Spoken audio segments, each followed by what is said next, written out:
नमस्कार, मैं हूं प्रेमदास वसु सुरेखा।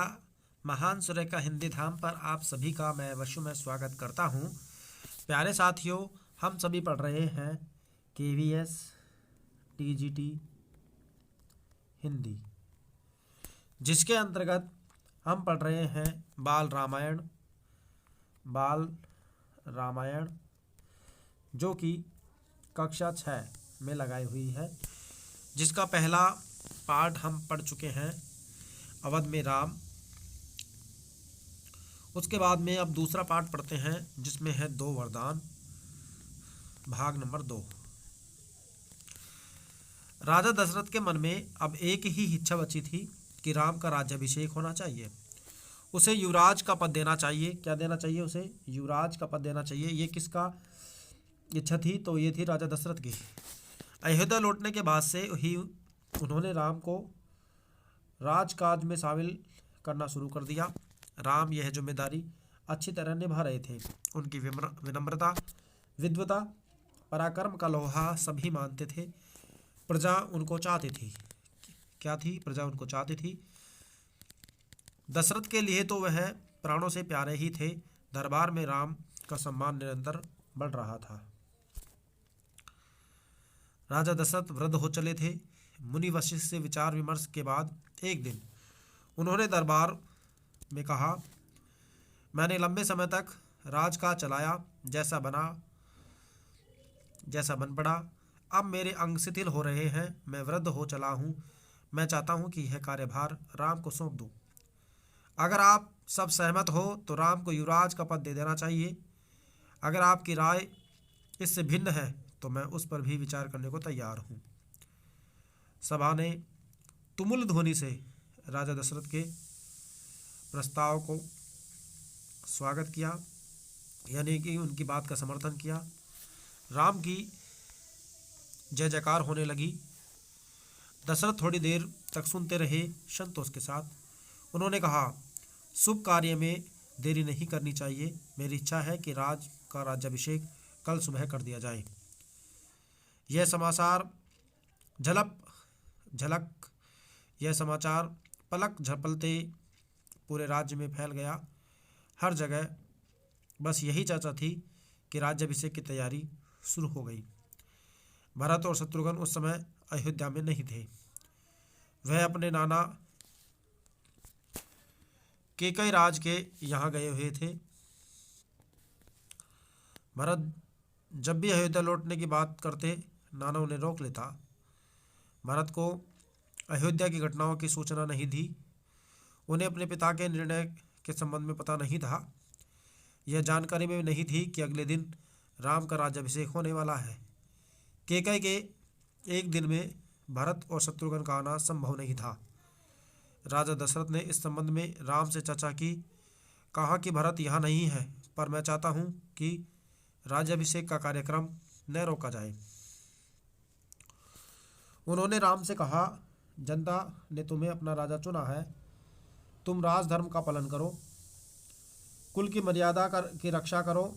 अब राम तुम्हारे हाथ में है। राज्याभिषेक की तैयारियां रानी केकई की दासी ने भी देखी। राज्याभिषेक की तैयारियां रानी केकई की दासी ने भी देखी। मंथरा ने। कौन ने देखी थी? यानी केकई की जो दासी थी उसका नाम क्या था? मंथरा था। शुरू में उसे इस चहल पहल का कारण समझ में नहीं आया। उसने इसे कोई अन्य अनुष्ठान समझा। इतनी रौनक, इतनी सजावट, ऐसा कुछ उसने अन्य अनुष्ठानों में नहीं देखा। उसे अचंभा हुआ। किसको? मंथरा को। फिर उसने रानी कौशल्या की दासी से पूछा। उसे तब पता चला कि कल राम का राज्याभिषेक होने वाला है। यह उत्सव उसी के लिए है। मंथरा जल भुन गई, यानी मंथरा अंदर ही अंदर ग्लानि करने लगी। राम का राज्याभिषेक उसे षड्यंत्र लगा केकई के विरुद्ध। वह केकई की दासी थी बचपन से। केकई का हित उसके लिए सर्वोपरि था। मंथरा उसे अपना हित मानती थी। वह केकई की मुँह लगी थी। रानी केकई भी उसे बहुत मानती थी। क्रोध से आग बबूला मंथरा रनिवास की ओर भागी। सीधे केके के कक्ष में वह हाँफ रही थी। क्रोध से चेहरा लाल था, भागने के कारण सांस उखड़ रही थी। उसने रानी केकई को सोते हुए देखा। क्या देखा? रानी केकई को सोते हुए देखा। किसी तरह स्वयं को संभालते हुए मंत्रा ने कहा, अरे मेरी मूर्ख रानी हुठ। क्या बोला? अरे मेरी मूर्ख रानी हुठ, तेरे ऊपर भयानक विपदा आने वाली है। यह समय सोने का नहीं है, होश में आओ। विपत्ति का पहाड़ टूटे उससे पहले जाग जाओ। रानी केकई नींद से चौंक कर उठी। उन्हें मंत्रा की बात समझ में नहीं आई। बात क्या है? तुम इतना घबराई हुई क्यों हो? सब कुशल तो है? उन्होंने पूछा। कैसा कुशल? कैसा मंगल? सब अमंगल ही होने वाला है। तुम्हारे सुखों का अंत। राजा महाराज ने कल राम का राज्याभिषेक करने का निर्णय लिया है। अब राम युवराज होंगे। यह तो बहुत शुभ समाचार है। केकई ने प्रसन्नता से अपने गले का हार उतारकर मंत्रा को दे दिया। मैं बहुत प्रसन्न हूँ। राम युवराज पद के लिए हर तरह से योग्य है। रानी, तुम्हारी बुद्धि फिर गई है, मति मारी गई है। सवाल राम की योग्यता का नहीं, राजा दशरथ के षड्यंत्र का है। तुम्हारे अधिकार छीनने का है। मंत्रा ने हार दूर फेंकते हुए कहा, यह षड्यंत्र नहीं तो क्या है? कल सुबह राज्याभिषेक है। भरत को जानबूझकर ननिहाल भेज दिया गया। समारोह के लिए बुलाया तक नहीं। केकई का स्वर उग्र हो गया। उन्होंने मंत्रा को डांटते हुए कहा, राम के प्रति मेरे अगाध स्नेह है। वे मुझे माँ के समान मानते हैं। तुझे इसमें षड्यंत्र दिखाई देता है? इसमें षड्यंत्र नहीं है।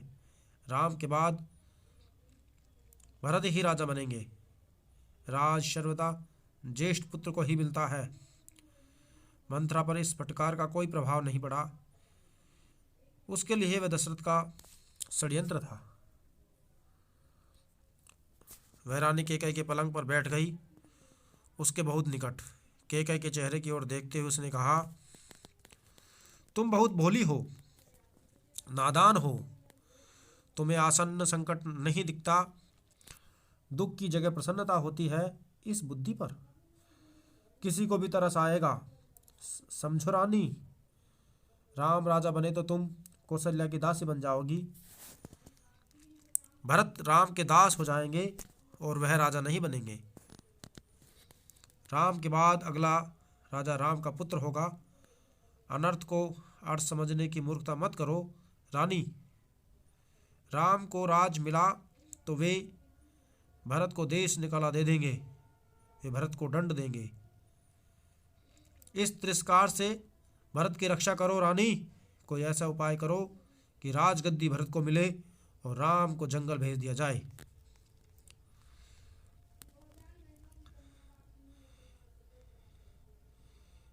केकई पर मंत्रा की बातों का असर होने लगा।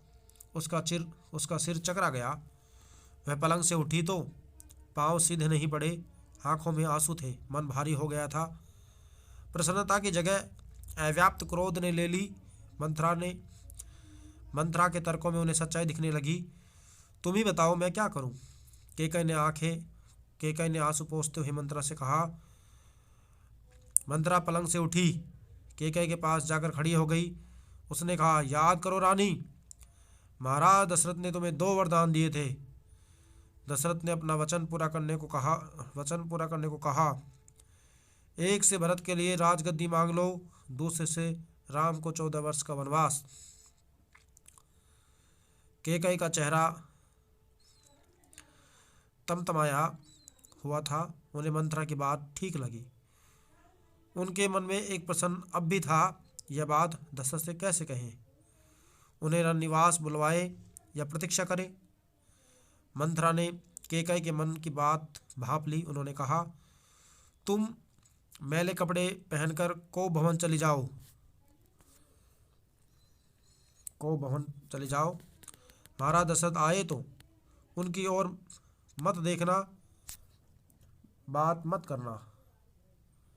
तुम उसकी प्रिय रानी हो, तुम्हारा दुख देख नहीं पाएंगे। बस उसी समय तुम उन्हें पिछली बात याद दिलाना और दोनों वचन मांग लेना।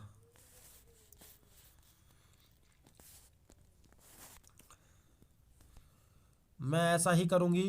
महाराज का षड्यंत्र सफल नहीं होने दूंगी। मंत्रा का लक्ष्य पूरा हो गया। चलते चलते उसने रानी कैकेयी से कहा, राम के लिए 14 वर्ष से कम वनवास मत मांगना। भरत इतने समय में राज का संभाल लेंगे। जब तक राम लौटेंगे लोग उन्हें भूल चुके होंगे। अब जल्दी करो रानी, समय बहुत कम है। समय क्या है, बहुत ही कम है। रानी कैकेयी को भवन चली गई। मंत्रा रानीवास से निकल गई। दिन भर की गहमा गहमी के बाद महाराज दशरथ की रानियों की याद आई। तुरंत रानीवास की ओर चल पड़े उन्हें शुभ समाचार देने। सबसे पहले वह कैकेयी के कक्ष में की ओर मुड़े। कैकेयी वहां नहीं थी। प्रतिहारी से पूछा, पता चला कि वे को भवन में है। दशरथ को चिंता हुई। कैकेयी को भवन में, परंतु क्यों? क्या इसलिए कि उन्हें अब तक सूचना नहीं मिली? मैं उसे अवश्य मना लूंगा, दशरथ ने सोचा। दशरथ को भवन का दृश्य देखकर हैरान हो गया। उन्हें कुछ समझ में नहीं आया। कैकेयी जमीन पर लेटी हुई थी, बाल बिखरे हुए, गहरे कक्ष में बिखरे हुए कपड़े मैले। तुम्हें क्या दुख है? क्या दुख है तुम्हें? मुझे बताओ। अस्वस्थ हो? राजवैद्य को बुलाऊं? दशरथ ने कई सवाल पूछे, कोई उत्तर नहीं मिला। कैकेयी रोती रही। तुम मेरी सबसे प्रिय रानी हो। मैं तुम्हें प्रसन्न देखना चाहता हूँ। तुम्हारी खुशी के लिए मैं कुछ भी कर सकता हूँ, कुछ भी। धरती आसमान एक कर सकता हूँ। दशरथ ने कैकेयी को मनाने का बहुत प्रयास किया। उत्तर उन्हें फिर भी नहीं मिला। दशरथ भी भूमि पर बैठ गए, विनती करते रहे, हाँ मैं बीमार हूँ। कैकेयी ने कहा, मैं अपनी बीमारी के संबंध में आपको बताऊंगी, लेकिन उससे पहले एक वचन दो। मैं जो मांगू उसे पूरा करोगे?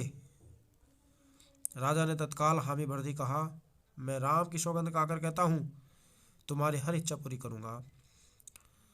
महाराज दशरथ ने राम की सौगंध ली और कैकेयी उठकर बैठ गई। आप मुझे वे दोनों वरदान दीजिए जिनका संकल्प आपने वर्षों पहले रणभूमि में दिए थे। महाराज दशरथ ने हामी भरी। कल सुबह राज्याभिषेक भरत का हो, राम का नहीं, कैकेयी ने कहा। दशरथ भौचक रह गया। उस पर वज्रपात सा उड़ा हुआ। थोड़ा रुक कर कैकेयी बोली, राम को 14 वर्ष का वनवास हो।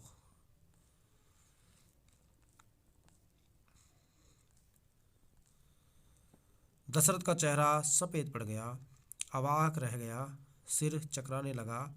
वे मूर्छित होकर गिर पड़े। कुछ देर में राजा को होश आया। कैकेयी की ओर देखा, बड़े कातर भाव से बोले, यह तुम क्या कर रही हो? मुझे विश्वास नहीं होता कि मैंने सही सुना है। कैकेयी खड़ी रही। दशरथ कैकेयी की मांग को अस्वीकार करते रहे, अनर्थ बताते रहे।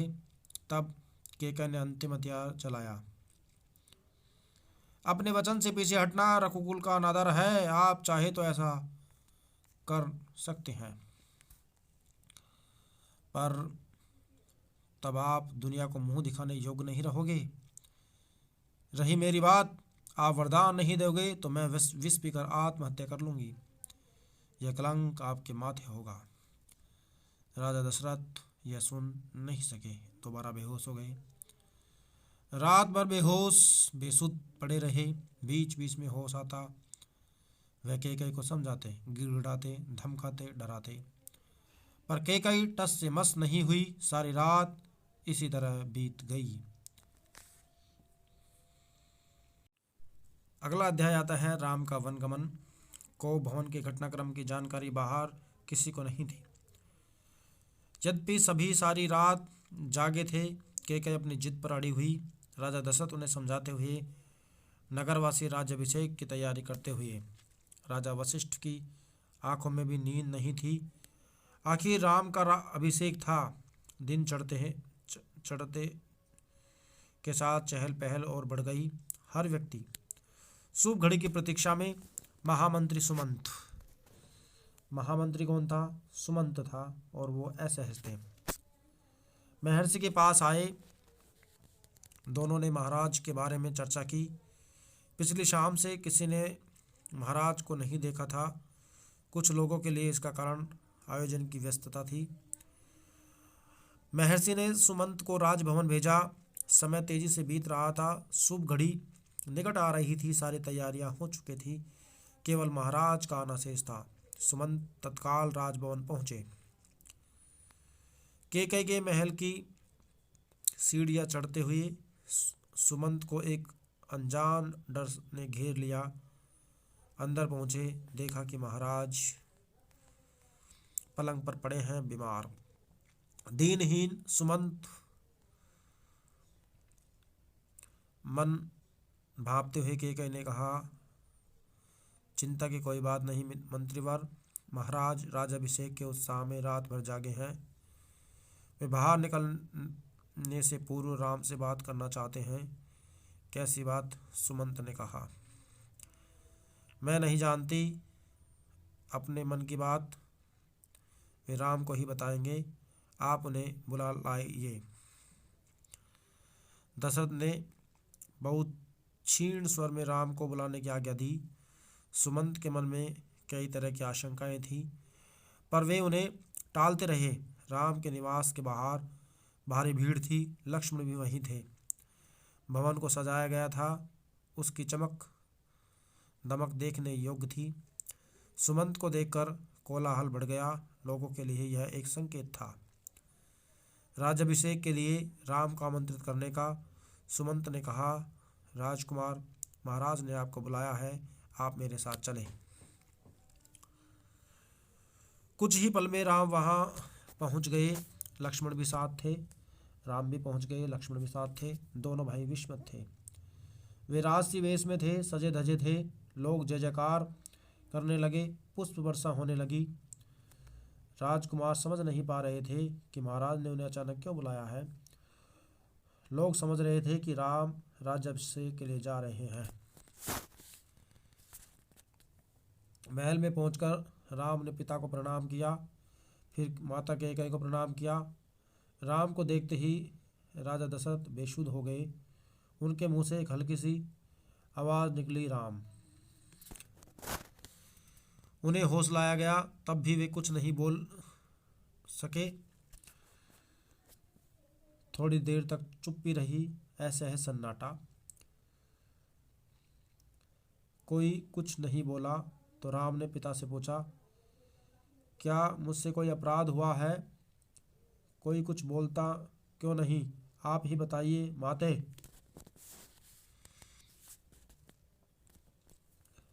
महाराज दशरथ ने मुझे एक बार 2 वरदान दिए थे। मैंने कल रात वही दोनों वर मांगे। इससे वे पीछे हटे जा रहे हैं। यह शास्त्र सम्मत नहीं है, रघुकुल की नीति के विरुद्ध है। कैकेयी ने बोलना जारी रखा, मैं चाहती हूँ राज्याभिषेक भरत का हो और तुम 14 वर्ष वन में रहो। महाराज यही बात तुमसे नहीं कह पा रहे हैं।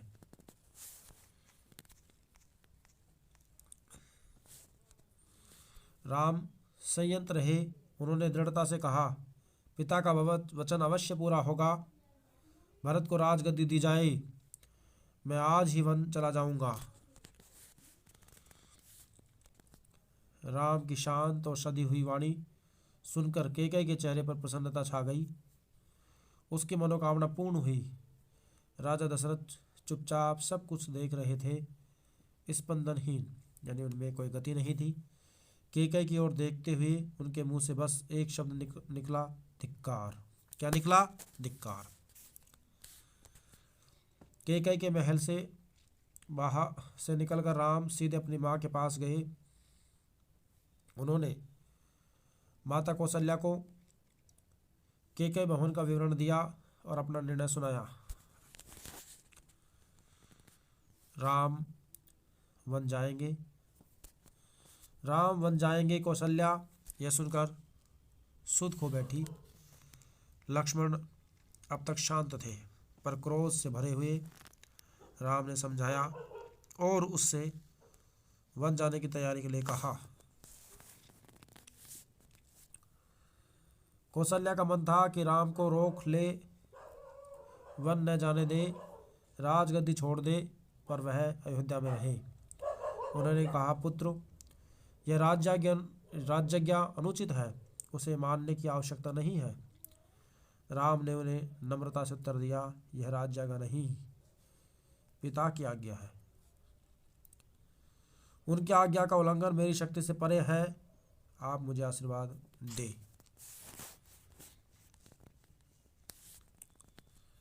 लक्ष्मण से राम का संवाद जारी रहा। राम ने वनगमन को भाग्यवश आया उलटफेर कहा। लक्ष्मण उससे सहमत नहीं थे, वे इसे कायरों का जीवन मानते थे। उन्होंने राम से कहा, आप बाहुबल से अयोध्या का राज सिंहासन छीन लो, देखता हूं कौन विरोध करता है। अधर्म का सिंहासन हमें नहीं चाहिए, मैं वन जाऊंगा, मेरे लिए तो जैसे राज सिंहासन जैसा ही वन। कौशल्या ने स्वयं को संभाला, उठी और राम को गले लगाया। वे राम के साथ वन जाना चाहती थी। राम ने मना कर दिया, कहा कि वृद्ध पिता को आपके सहारे का अधिक आवश्यकता है। कौशल्या ने राम को विदा करते हुए कहा, जाओ पुत्र, 10 दिशाएं तुम्हारे लिए मंगलकारी हो, मैं तुम्हारे लौटने तक जीवित रहूंगी। कौशल्या भवन से निकलकर राम सीता के पास गए, सारा हाल बताया, विदा मांगी। माता पिता की आयु का उल्लेख किया, उनकी सेवा करने का आग्रह किया।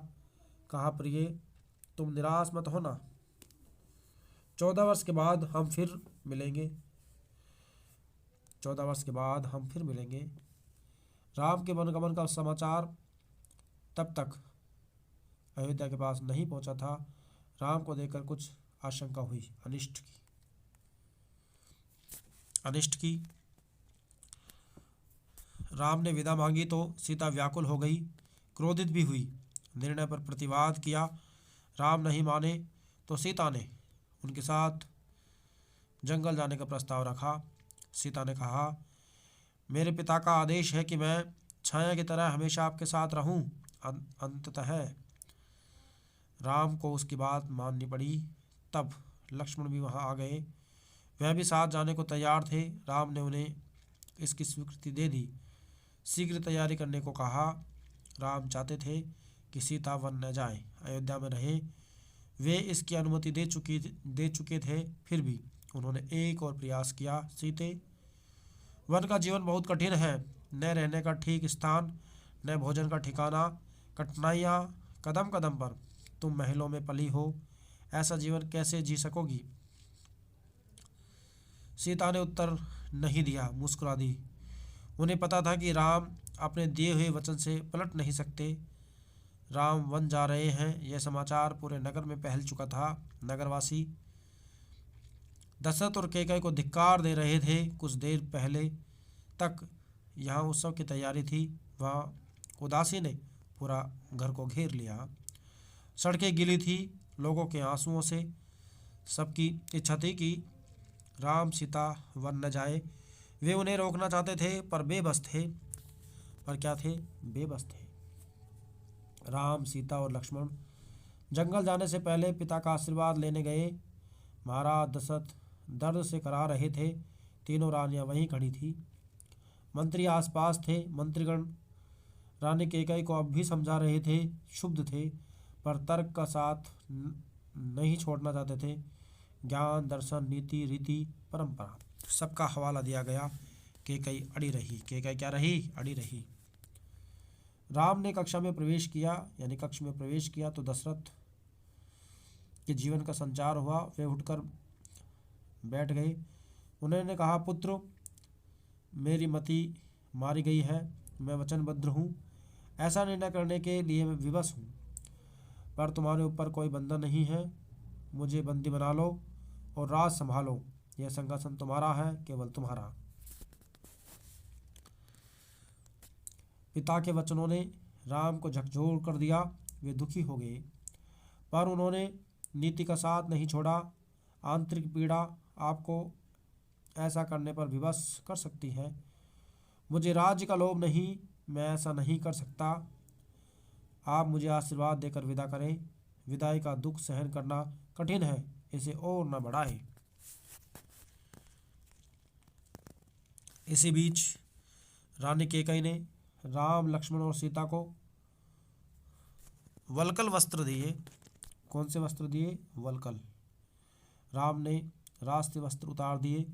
तपस्वियों के वस्त्र पहने। सीता को तपस्विनियों के वेश में देखना सबसे बड़े दुखदायी था। महर्षि वशिष्ठ अब तक शांत थे। उन्हें क्रोध आ गया। उन्होंने कहा, सीता बन जाएगी तो सब अयोध्यावासी उनके साथ जाएंगे। भरत सुनी, सीता बन जाएगी तो सब अयोध्यावासी उनके साथ जाएंगे। ऐसा किसने कहा? वशिष्ठ ने कहा। भरत सुनी अयोध्या पर राज करेगा, यहाँ कोई नहीं होगा, पशु पक्षी भी नहीं।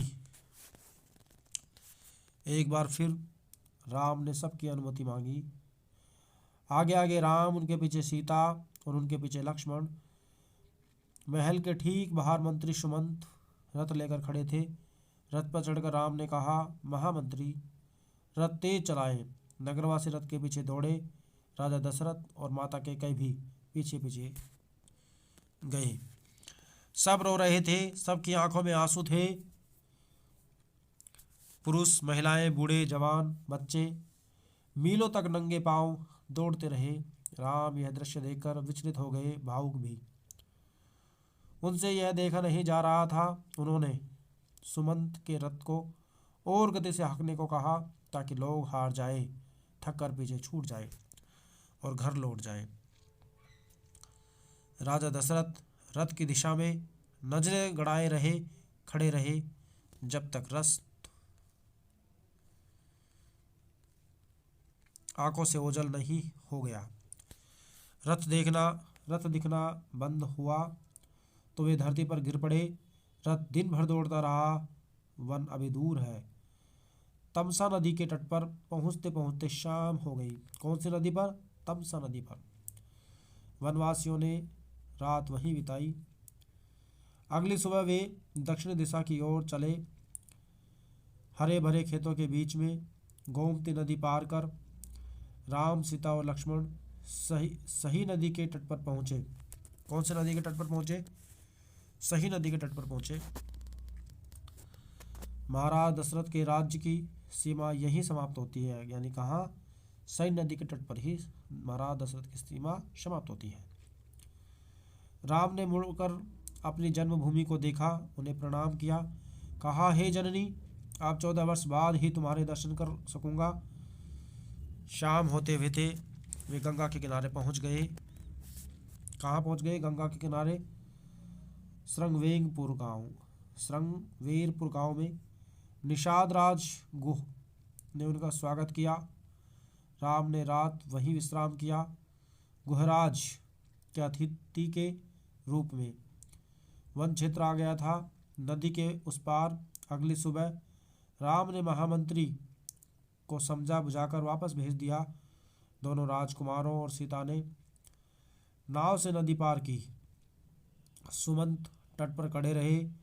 वनवासियों ने उस पार उतरने तक। उसके बाद वे अयोध्या लौट गए। सुमंत का रथ खाली अयोध्या पहुंचा तो लोगों ने उन्हें घेर लिया। वे राम के बारे में जानना चाहते थे। सुमंत बिना कुछ बोले सीधे राजभवन गए। कहाँ गए? राजभवन। राजा दशरथ कौशल्या भवन में थे, बेचैन थे, सुमंत की प्रतीक्षा में थे। उन्होंने कहा, महामंत्री, राम कहाँ है? सीता कैसी है? लक्ष्मण का क्या समाचार है? वे कहाँ रहते हैं? क्या खाते हैं? सुमंत की आंखों में आंसू थे। सुमंत की आंखों में आंसू थे। उन्होंने एक एक कर महाराज के सभी प्रश्नों के उत्तर दिए। सुमंत को पता था कि दशरथ को इन उत्तरों से संतोष नहीं होगा। महाराज की बेचैनी बनी रहेगी और बढ़ती गई। वनगमन के छठे दिन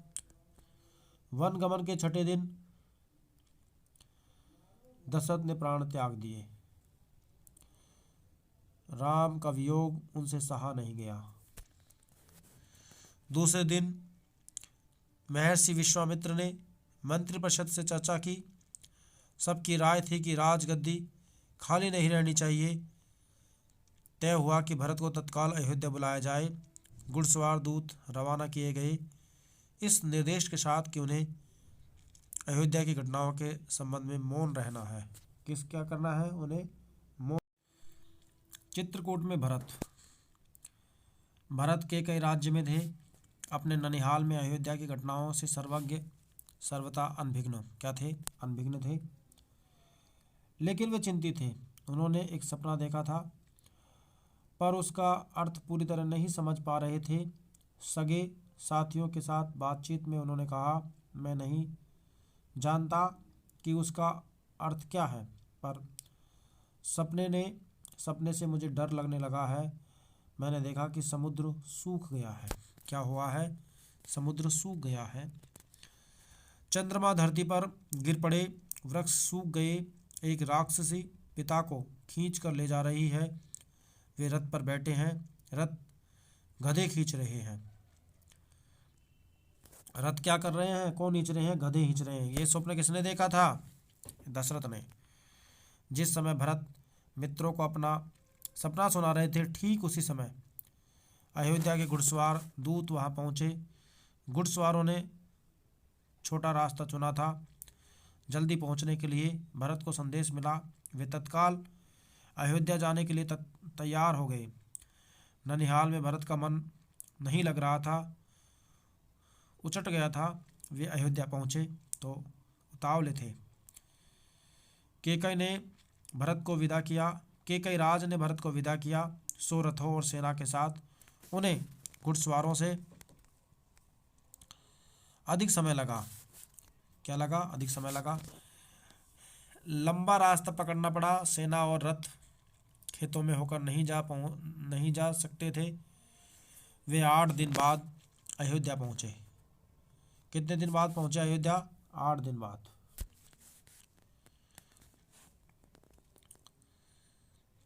नदी पर्वत लांघते, थके हुए और चिंतित, भरत ने अयोध्या नगरी को दूर से देखा। नगर उन्हें सामान्य नहीं लगा। बदला बदला सा अनिष्ट की आशंका उनके मन में और गहरी हो गई। यह मेरी अयोध्या नहीं है। क्या हो गया है इसे? उन्होंने पूछा। सड़कें सूनी हैं, बाग बगीचे उदास हैं। सब लोग कहाँ गए? वह तुमुल नाद कहाँ है? पक्षी भी कलरव नहीं कर रहे। इतनी चुप्पी क्यों? किसी ने भरत के प्रश्नों का उत्तर नहीं दिया। नगर पहुंचते ही भरत सीधे राजभवन गए। महाराज दशरथ के प्रसाद की ओर। महाराज वहां नहीं थे। फिर वे कैकेयी के महल की ओर बढ़े। माँ ने आगे बढ़कर पुत्र को गले लगा लिया, परंतु भरत की आंखें पिता को ढूंढ रही थी। उन्होंने माँ से पूछा, पुत्र, तुम्हारे पिता चले गए हैं वहाँ जहाँ एक दिन हम सबको जाना है। उनका निधन हो गया है। भरत यह सुनते ही शोक में डूब गए। पछाड़ खाकर गिर पड़े। विलाप करने लगे। माँ के ने उन्हें उठाया, ढांढस बंधाया, कहा, उठो पुत्र, यशस्वी कुमार शोक नहीं करते। तुम्हारा इस तरह दुखी होना उचित नहीं है। राजगुणों के विरुद्ध है। अपने को संभालो। क्या से क्या हो गया? भरत यह मानकर चल रहे थे कि पिता राज्याभिषेक की तैयारियों में व्यस्त होंगे।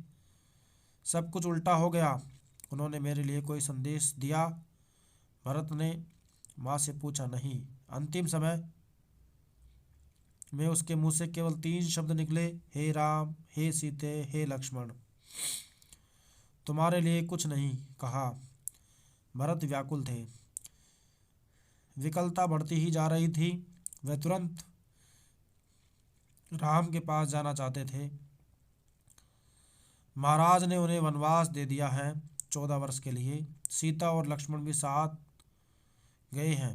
कैकई ने भरत का मन पढ़ते हुए कहा। वह जानती थी कि भरत यहाँ से सीधे राम के पास पहुँचेंगे या जाएंगे, परंतु राम वनवास क्यों? भ्राता राम से कोई अपराध हुआ? राम ने कोई अपराध नहीं किया। महाराज ने उन्हें दंड भी नहीं दिया। इसके लिए मैंने महाराज दशरथ से प्रार्थना की थी। मुझे तुम्हारे हित में यह उचित लगा। मैं तुम्हारा हित अनिहित नहीं देख सकती थी। कैकई ने कहा। वरदान की पूरी कथा सुनाते हुए उन्होंने कहा, उठो पुत्र, राजगद्दी संभालो। अयोध्या का निष्कंटक राज्य अब तुम्हारा है। भरत अपना क्रोध नहीं रोक सके, चीख पड़े, यह क्या किया तुमने माते? ऐसा अनर्थ, घोर अनर्थ। अपराधिनी हो तुम। क्या हो? अपराधिनी हो तुम। वन तुम्हें जाना चाहिए था, राम को नहीं। मेरे लिए ये राज अर्थहीन है। पिता को खोकर, भाई से बिछड़कर। नहीं चाहिए मुझे ऐसा राज्य, भरत ने कहा। इस बीच मंत्रीगण और सभासद भी वहां आ गए। भरत बोलते रहे, तुमने पाप किया है माते। इतना साहस कहाँ से आया तुम में? इतना साहस कहाँ से आया तुम में? किसने तुम्हारी बुद्धि भ्रष्ट कर दी? उल्टा पाठ किसने पढ़ाया? यह अपराध अक्षम्य है। मैं राजपाट नहीं ग्रहण करूंगा। तुमने ऐसा कैसे सोचा? सभासदों की ओर मुड़ते हुए भरत ने हाथ जोड़कर कहा, आप भी सुन लो। मेरी माँ ने जो किया है उससे मेरा कोई हाथ नहीं है। मैं राम की सौगंध खाकर कहता हूँ, मैं राम के पास जाऊंगा, उन्हें मना कर लाऊंगा, प्रार्थना करूंगा कि वे गद्दी संभाले। मैं दास बनकर रहूंगा। क्या बनकर रहूंगा? दास।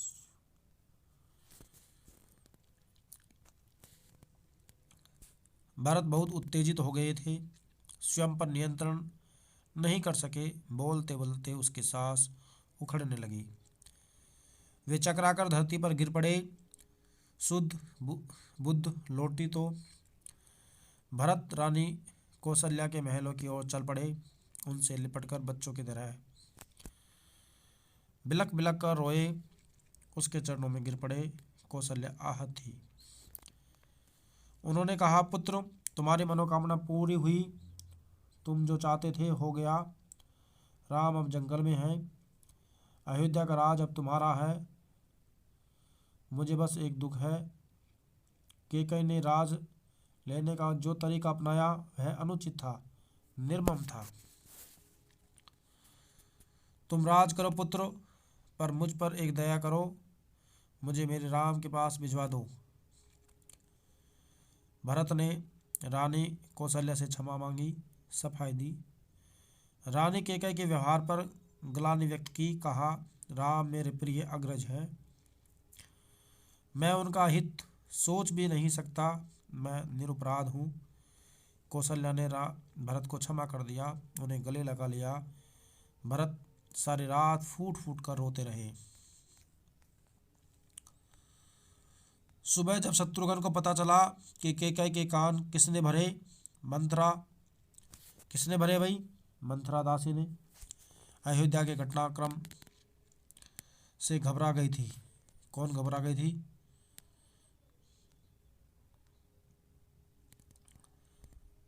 छिप गई। कुछ दिन से उसे किसी ने नहीं देखा। भरत और शत्रुघ्न राम को वापस लाने पर मंत्रणा कर रहे थे। तभी शत्रुघ्न की दृष्टि बचकर निकलती मंत्रा पर पड़ी। उन्होंने लपक कर उसके बाल पकड़ लिए, खींचते हुए भरत के सामने लाए।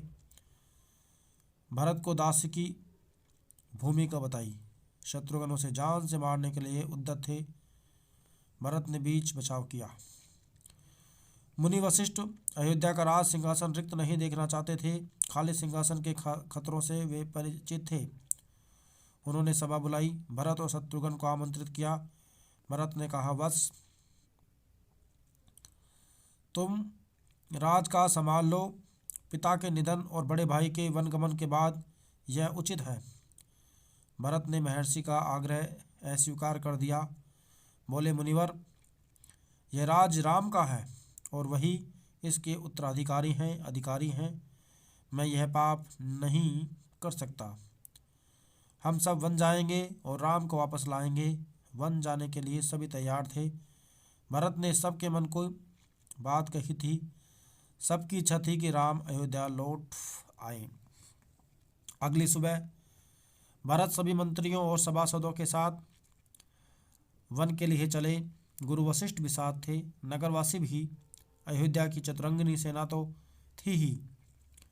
राम तब तक गंगा पार कर चित्रकूट पहुंच गए थे। कहाँ पहुंच गए थे? चित्रकूट पहुंच गए थे। वहाँ एक आश्रम था महर्षि भारद्वाज का। किसका आश्रम था? महर्षि भारद्वाज का। गंगा यमुना के संगम पर। कहाँ पर था? गंगा यमुना के संगम पर। राम आश्रम में नहीं रहना चाहते थे ताकि महर्षि को असुविधा न हो। महर्षि ने उन्हें एक पहाड़ी दिखाई, सुंदर स्थान, सुरम्य दृश्य, पर्णकुटी वहीं बनाई गई। भरत को सूचना मिल गई थी कि वे चित्रकूट ही आ रहे थे। पूरे दलबल के साथ सेना के चलने के आसमान धूल से चढ़ गया। हर ओर कोलाहल हुआ। वे श्रृंगवेरपुर पहुंचे।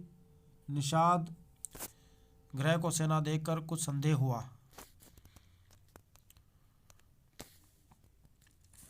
वहीं राजमद में आकर भरत राम पर आक्रमण करने तो नहीं जा रहे हैं। सही स्थिति पता चली तो उन्होंने भरत की आगमनी की। गंगा पार करने के लिए देखते देखते 500 नावें जुटा ली गई। कितनी? 500 नावें। याद रखें, 500 नावें लुटाई गई थी। रास्ते में मुनि भारद्वाज का आश्रम पड़ा। उन्होंने भरत को राम का समाचार दिया। वह मार्ग दिखाया जिधर से राम गए। वह पहाड़ी दिखाई जहाँ राम ने पर्णकुटी बनाई। अयोध्यावासी ने रात आश्रम में ही बिताई, इस संतोष के साथ कि राम अब दूर नहीं है। आगे जंगल से घना था। सेना चली तो वन में खलबली मच गई। जानवर इधर से उधर भागने लगे। पक्षियों ने अपने बसेरा छोड़ दिया। छोटी वनस्पतियों के पांव तले कुचल गई। बड़े वृक्ष थरथरा उठे। राम और सीता पर्णकुटी में थे। लक्ष्मण पहरा दे रहे थे। कोलाहल उन्होंने भी सुना। वे एक ऊंचे पेड़ पर चढ़ गए देखने के लिए कि मामला क्या है। लक्ष्मण ने देखा कि विराट सेना चली आ रही है। सेना का ध्वज जाना पहचाना था। अयोध्या की सेना थी। वे उत्तर की ओर से आगे बढ़ रहे थे। लक्ष्मण ने पेड़ से ही चीख कर कहा, भैया, भरत सेना के साथ इधर आ रहे हैं। लगता है वे हमें मार डालना चाहते हैं ताकि एक छत्र राज हो।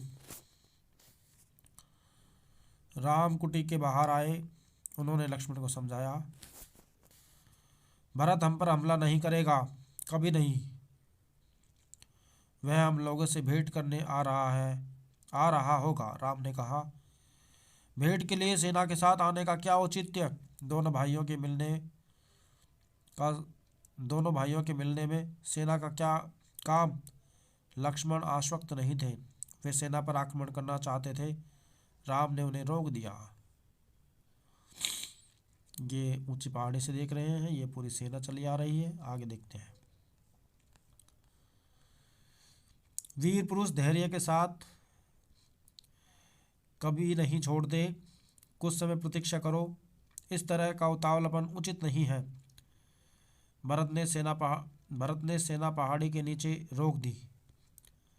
नगरवासियों से भी वहीं ठहरने को कहा। कोलाहल थम गया। उसकी जगह पुनः वन की नैसर्गिक शांति ने ले ली। भरत ने पहाड़ी को प्रणाम किया। शत्रुघ्न को साथ लेकर नंगे पांव ऊपर चढ़े। पांवों की गति अचानक बढ़ गई। भाई से मिलने की उत्कंठा में वे और प्रतीक्षा नहीं कर सकते थे। पहाड़ी पर दूर से उन्हें एक छवि दिखाई दी। वह राम थे, शिला पर बैठे हुए। पास ही सीता और लक्ष्मण बैठे थे। भरत दौड़ पड़े, राम के चरणों में गिर पड़े। उनके मुंह से एक शब्द भी नहीं निकला। शत्रुघ्न ने भी राम की चरण वंदना की, बोले वे भी नहीं। उन्होंने दोनों को उठाकर सीने से लगा लिया। सबकी आंखों में आंसू थे। भरत साहस नहीं जुटा पा रहे थे बड़े भाई को यह सूचना देने कि पिता दशरथ का निधन हो चुका है या नहीं रहे हैं। यह एक दुखद समाचार था भ्राता। बहुत कठिनाई से उन्होंने कहा, पिता दशरथ नहीं रहे।